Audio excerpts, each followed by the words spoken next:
All right, today we are diving into some of Europe's most incredible cities, the ones that often get overlooked. In our guide for this little adventure, it's a fantastic piece from yohotravel.com that's all about shining a light on these hidden treasures. So, let me just ask you this. Are you kind of tired of the usual tourist path? You know, the trips that feel more about waiting in an endless line than actually exploring? Are you on the hunt for a travel experience that feels a bit more, well, real? And honestly, this is the choice every single traveler faces, isn't it?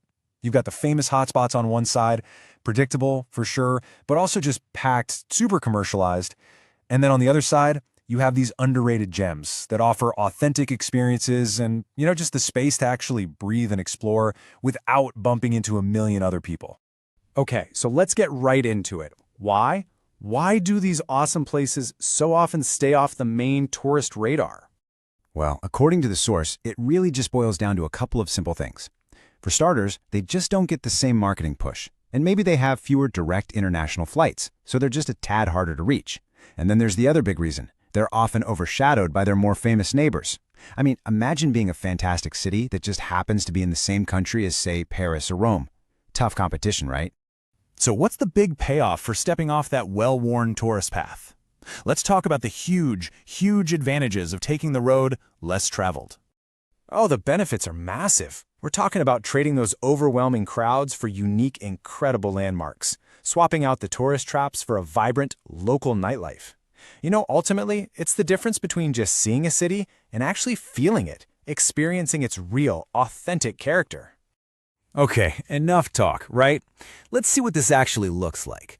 We're going to spotlight 3 absolutely fantastic examples from the source article just to give you a real taste of what these underrated gems are all about. First up, we are heading to the capital of Slovenia, Ljubljana. And wow, this city is just a stunning example of a place that perfectly balances its rich history with just incredible natural beauty, right in the heart of everything. So the whole vibe of Ljubljana is this seamless blend of old and new. I mean, you've got these gorgeous medieval buildings right next to sleek modern architecture. The city is just defined by its charming canals and these huge green spaces, like Tivoli Park. And when you check out iconic spots like the Triple Bridge, you really get the feeling that this is a city built for people, not just for tourism. All right, next up, we're off to Belgium, but probably not the city you're thinking of. This is Ghent. And let me tell you, it's a city that feels like you've stepped right into a medieval fairy tale, but it's also buzzing with this totally modern, vibrant energy. Ghent's whole vibe is this perfect mix of deep history and cool modern culture. I mean, their historic canals of Grossley and Kernley, they literally look like something out of a painting.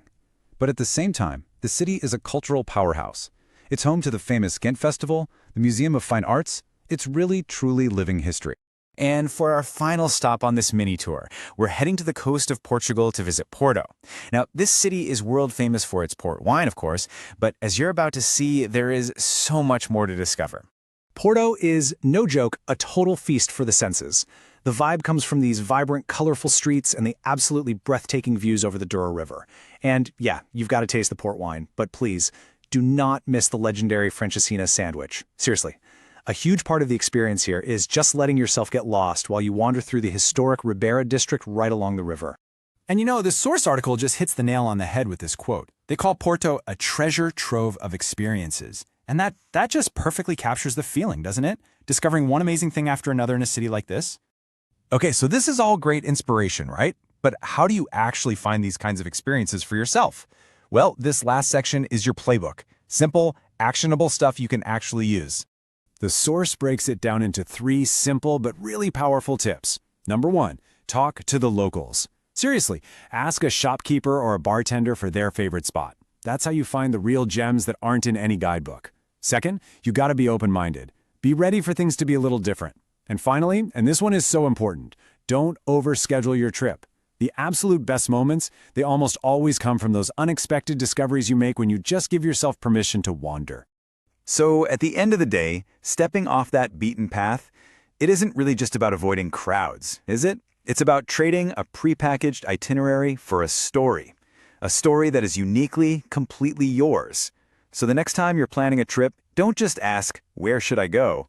Instead, maybe ask yourself this: what hidden story am I ready to discover?